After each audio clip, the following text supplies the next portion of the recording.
This video is to tell you about some of the interesting aspects of Icelandic basalt flows. So first off, this is a two-part waterfall.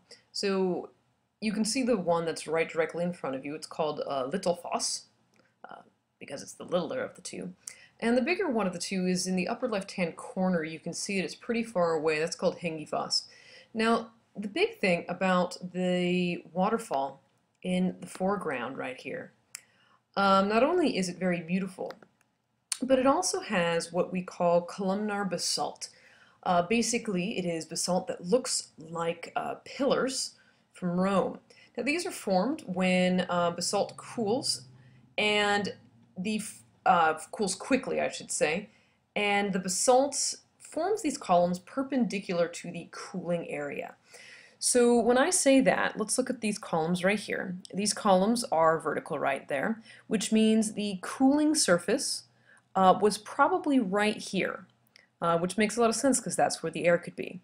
But let's look at these columns right over here. Now these are not directly vertical, rather they're a little bit sideways, which means the cooling surface was probably here.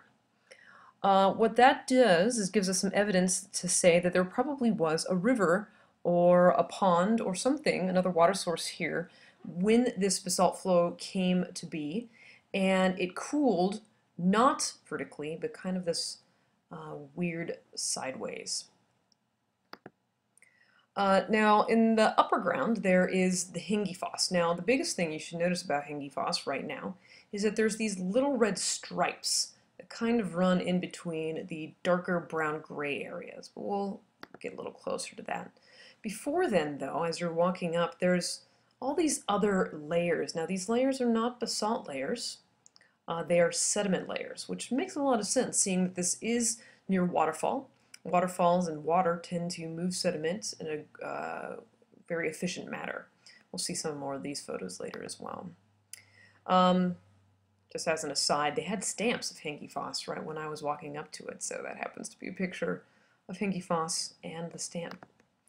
But let's take a good look at this picture. So this picture is showing you several basalt layers, and in between there is red layers. Now those red layers are clay.